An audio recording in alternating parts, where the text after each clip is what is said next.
The following report. This move of the Trump administration is part of a broader effort to tighten immigration rules, citing national security concerns. The suspension will greatly affect those who were counting on it to secure a brighter future, as Full Chair attests. American lottery has helped many people to change their social stratification because some people became rich after winning American lottery and moving to the US. Sure, there is a degree of panic because some people won the American lottery the year before, but they are confused. They don't know if they will still be able to go or the suspension applies to them that they will not be able to go. So there are many questions, many worries that have arose. But the fact is, he did not just wake up and suspend. Donald Trump has openly made his view against others coming to the country very clear. It is sad for some, but for Donald Trump, it's a win.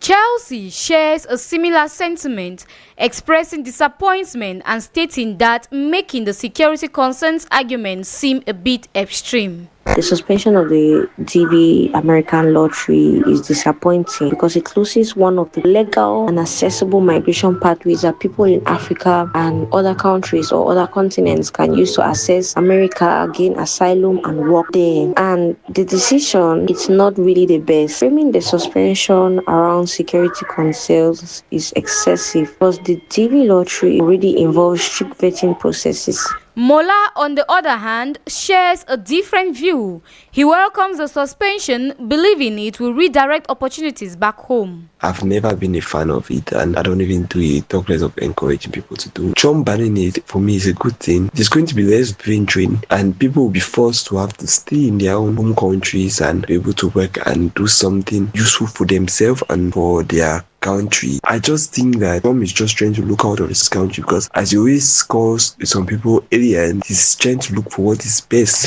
for the United States. The DV lottery, which had over 1.6 million Cameroonian applicants in 2020, was suspended amid national security concerns in the US. The Trump move has left many wondering about their future prospects and a new shot at a new life. And noting that this suspension from the White House affects applicants who had already applied for the DV 2026 program, our newsroom got the reaction of an expert in international relations, Dr. Isidore Com, who shares his views on the issue. He was speaking to Evans Williams Jobati.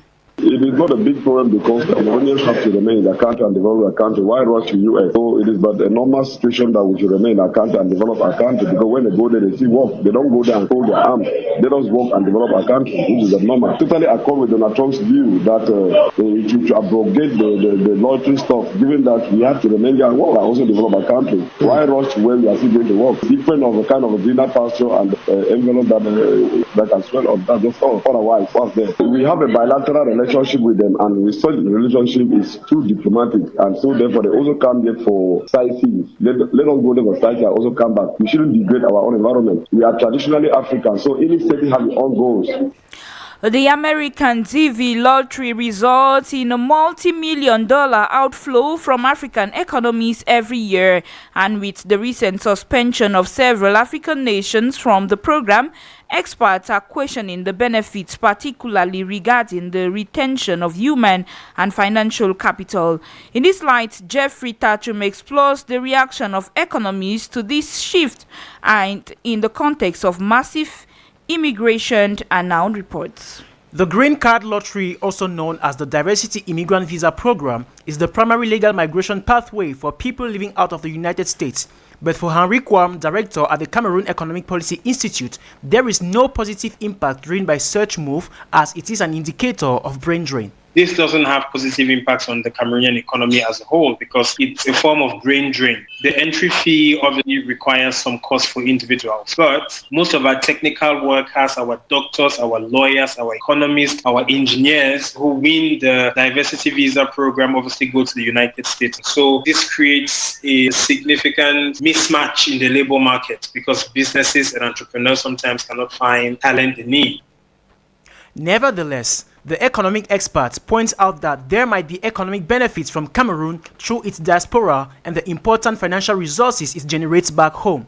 Remember that the diaspora in the United States sends significant amount of money back to Cameroon. $786 million was sent in 2023. That amount has increased to over $880 million. And so remittances are an important part of a vital part of the economic life of many Cameroonians, because people send back money to their family for hospital bills, to invest, etc. And more interesting, Henry Kwam also believes that the suspension of the green card lottery could enhance development initiative back home and stimulate economic growth. If less people are going to the United States to stay back home, they're going to start businesses, they will contribute to the local economy. They are also going to help innovate and find solutions to problems that Cameroonians face. So the economic impact on Cameroon won't be immediate, but over the long run, a lot of the remittances that would have come back to Cameroon are going to be significantly reduced, because if you have less Cameroonians abroad in the United States, then they're sending less money to Cameroonians. The U.S. diversity visa lottery suspension announced by Donald Trump aims at addressing national security concerns and will affect thousands of applicants in Africa. It should be noted that Cameroon has been excluded on this ban list.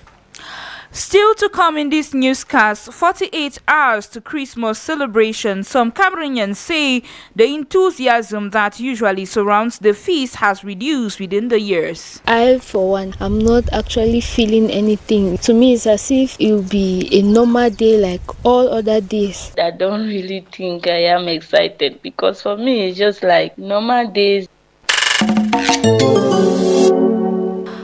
As you heard earlier, the Christians in Cameroon and their peers worldwide are looking forward to Christmas, which comes up in less than 48 hours.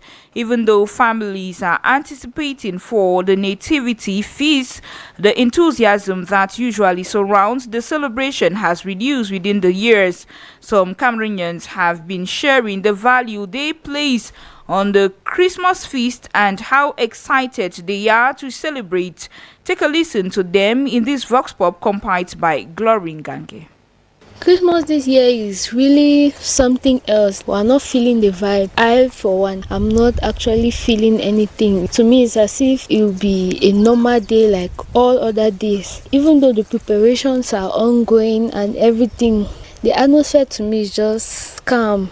The Christmas, if I'm to compare it to the previous years, then there is a very big difference, because the previous years were like anxious, waiting for the Christmas and every other thing. About being excited, I don't really think I am excited, because for me, it's just like normal days, no longer excited as I used to be. Now it's just normal.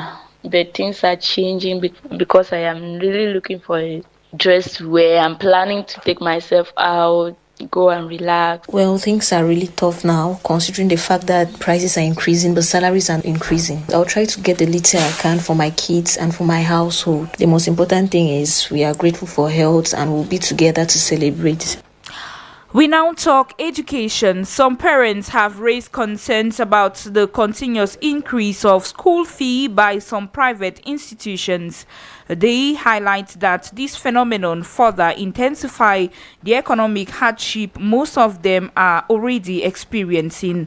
Our reporter Glory Ngange had an exchange with some parents and now reports. The constant increase of tuition by some private schools in the country is rendering many parents frustrated, as Lumto Brenda decries.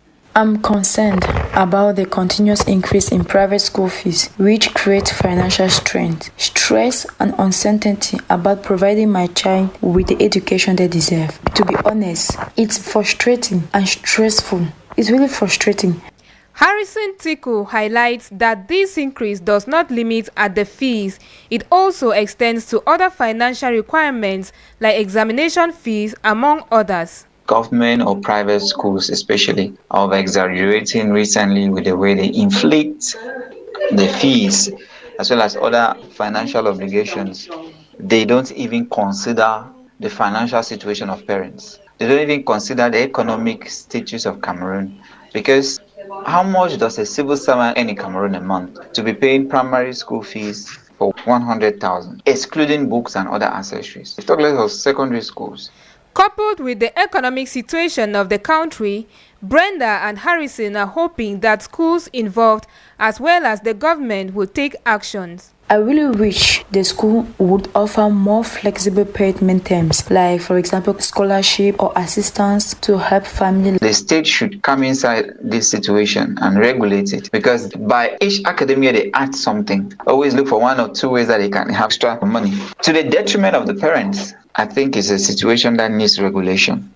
Lanaka Vareli, on his part, is aware of some reasons behind the regular increase of fees by most private schools. It is because the goods and services are also increasing. They use benches and the price of timber and every other thing is increasing as well. So they themselves have to increase to meet up. So at the end of the day, it is not only a problem to the school. It is a general problem in the whole of Africa. Everything is increasing in an alarming state. As learners go on break leading to the second term of the academic year, parents are already faced with the financial challenge of raising money for the second and the third installments of their fees. And according to the pedagogue Wumeyi Bertrand, one of the reasons for this increase in the absence of a law regulating fee in the private sector. He spoke on the microphone of Glory Ngange.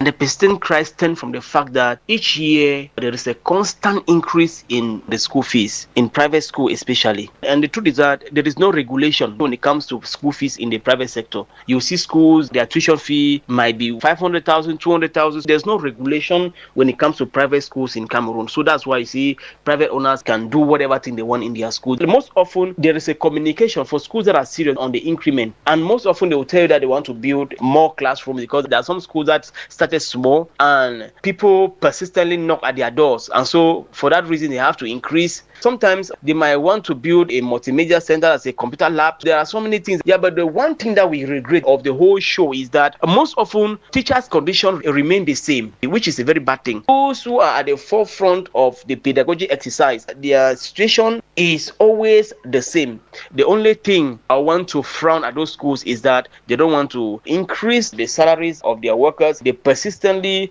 tap from parents' pockets, but that's our country, and that's the educational system that we are clamoring.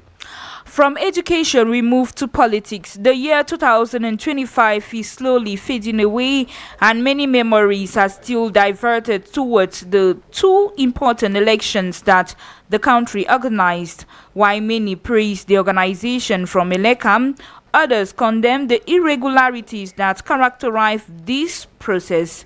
As such, Evans Williams Jobati cross-examines the process with experts in the domain. Here is his report. Making a retrospect of the presidential elections of October 12th and regional election of December 30th, our expert begins by outlining the positive remarks. Dennis Kemlemo is a political analyst and a civil society activist who states some of these. Cameroonian citizens and electors have the ability and the capability and the willingness to come to a consensus on a candidate, to shed away issues of partisan politics. That was the case with Issa Chiroma, who unexpectedly emerged as a consensus candidate, chosen not by political parties but by the electorate, and you saw the impact it created. Getting to the abnormalities, Dr. Banjo Herman expatiates on the dark side. Ballot stuffing in various areas, and of course we notice that the media in the democratization process, they seem not to have playing a very important role as far as elections were concerned, because their role were limited, and since their role were limited, they could not play that role effectively. Elections were organized with a lot of malpractice, a lot that needs to be done. Even though seen as a quasi-perfect electoral year, both experts in electoral processes nevertheless propose some ameliorations that could be added during the legislative and municipal elections in the years to come. If we want to actually have a democratization process in Cameroon, then elections in Cameroon must be electronic. It can be able to limit a lot of ballot stuffing. It can be able to limit a lot of aspects that are related to election fraud. We almost saw the Ministry of Territorial Administration eclipsing Elekam in so many aspects of the presidential election. I think that election calendar should not be given to the influence of the whims and caprices of the powers that be. As a reminder, the voter turnout for the 2025 presidential election stood at 57.76%, with 12 candidates retained, while the regional election recorded approximately 25,214 electors comprising municipal councillors and traditional rulers, with a total of 9 political parties participating in the election across 75 constituencies. It is now time to open our international news file with senior reporter and editor-in-chief Mapala Zita, who has joined me in the studio. Good afternoon, Zita. Good afternoon, Crispin. Zita, the Alliance of Sahel States have inaugurated a television channel. RAS is once again on the spotlight following the setting up of its own TV channel in Bamako, capital of Mali. The new channel, which aims to strengthen regional communication, share news and highlight achievements across RAS member countries, is one among several decisions made public by leaders of Mali, Niger and Burkina Faso as they met in the Sahel States Confederation's second summit, which marks a concrete turn towards institutional sovereignty.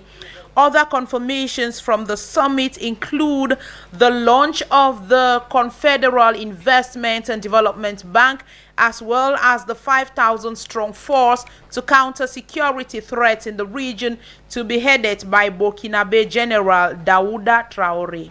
And Australian state is poised to approve sweeping gun laws and protest bans, Zita.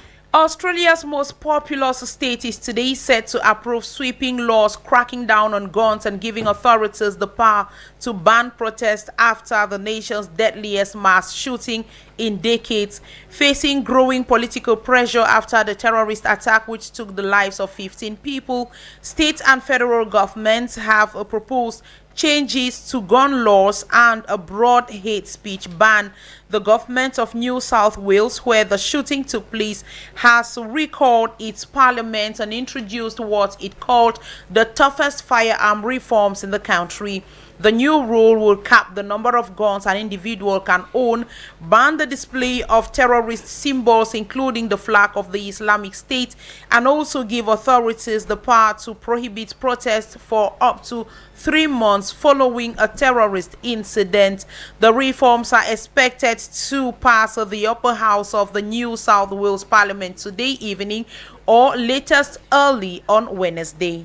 Zita, tell us what else is making news around the world. Nigeria has become the latest African nation to agree to a deal with the United States of America to strengthen the country's healthcare system.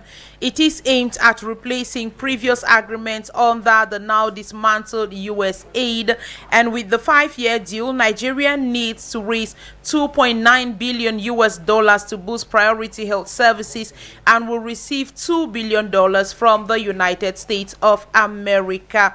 And then at least 5 people have been killed after a Mexican Navy plane crashed in foggy conditions near Galveston in Texas while transporting a childbirth victim.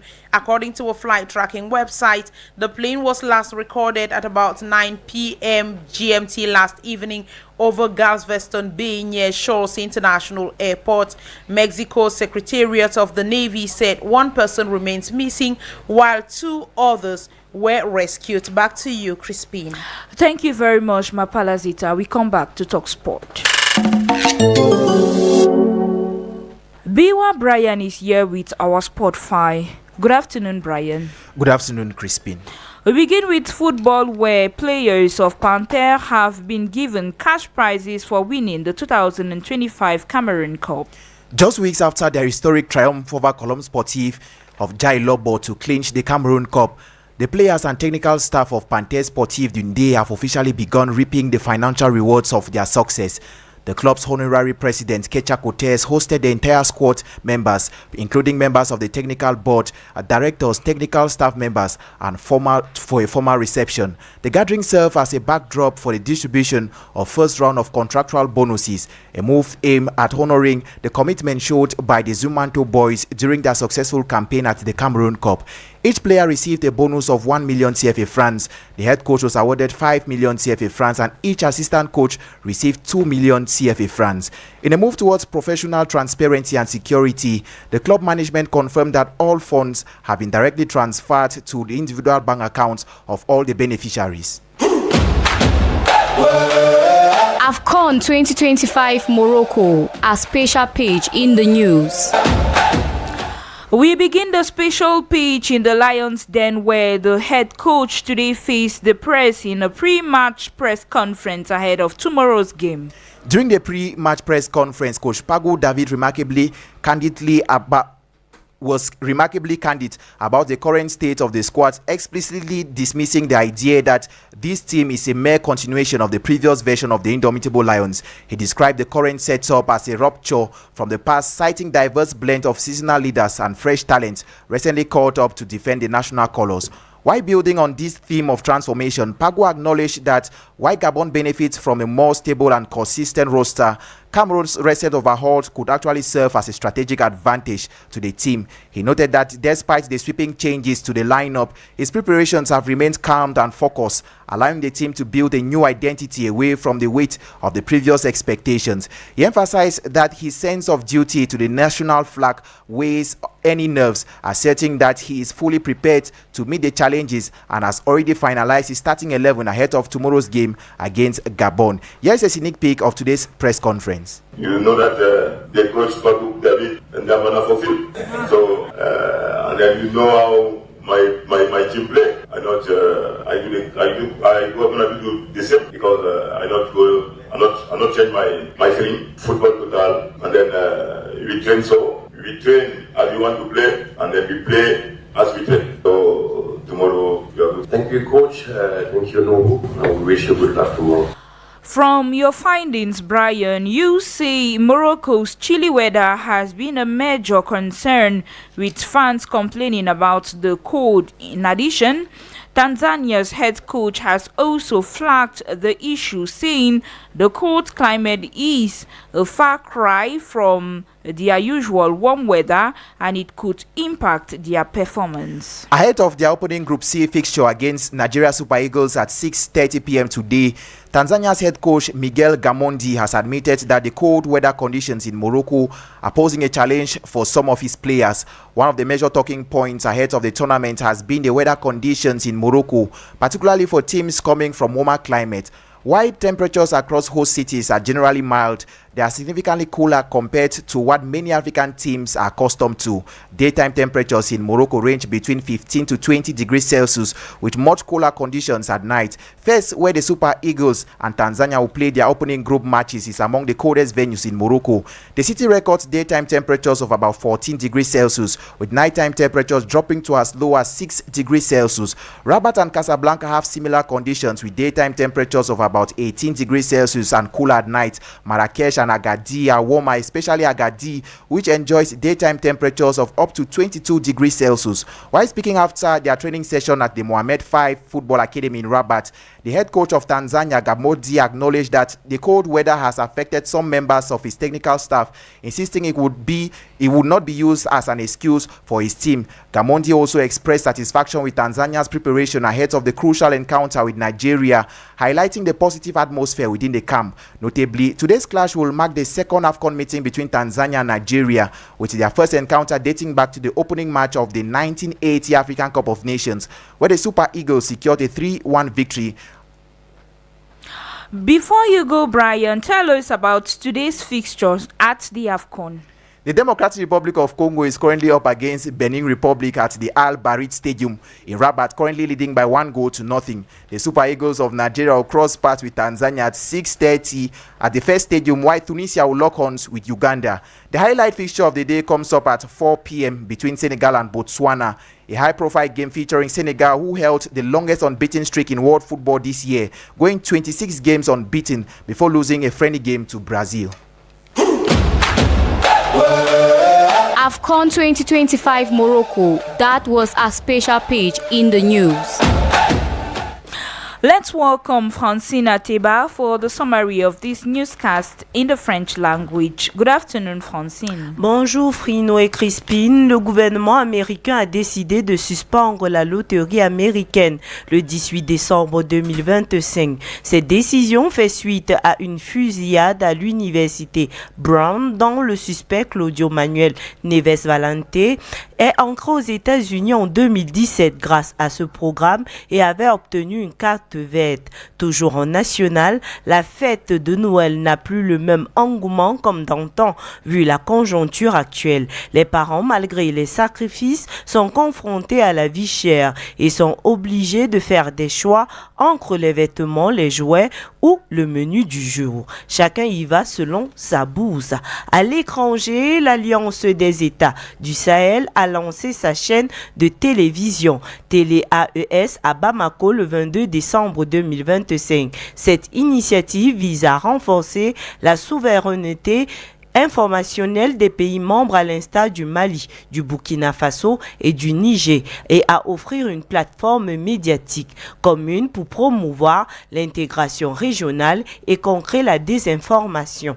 En sport, la conférence de presse des Lions indomptables du Cameroun menée par David Pagou et Nuo Tolo a mis en avant la détermination et la confiance de l'équipe avant le match contre le Gabon prévu pour le 24 décembre à 21h. Nuo Tolo a également souligné l'importance de la discipline et du respect au sein de la tanière. Les Lions sont prêts à rugir demain à partir de 21h.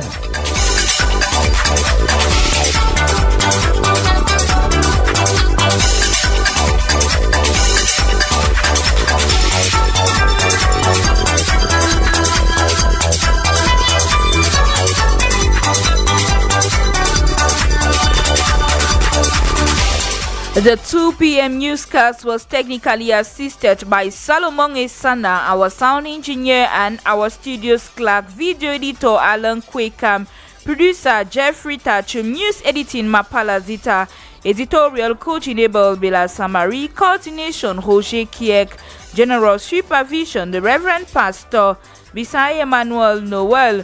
For presentation, I have been Frinwe Crispin. Up next is Fraîcheur Royale, the second part, a presentation of always the one and only Raissa Parker. It's me. Thank you, Frino Crispin. Good afternoon, dear listeners. See the second part of the Fraîcheur Royale. Welcome back to me. Eh bien, la deuxième partie, c'est avec la page pratique. Dorine Dodo est avec nous. Coup de cœur, vous connaissez le programme. Pour les personnes qui ont choisi des titres, vous venez en chantant ensemble. Nous ne cherchons pas les meilleurs chantres, les meilleurs artistes du monde. Juste, on s'amuse ensemble. On aura aussi, bien sûr, on a dit la page pratique et les thématiques qui sont sur la table. À tout à l'heure.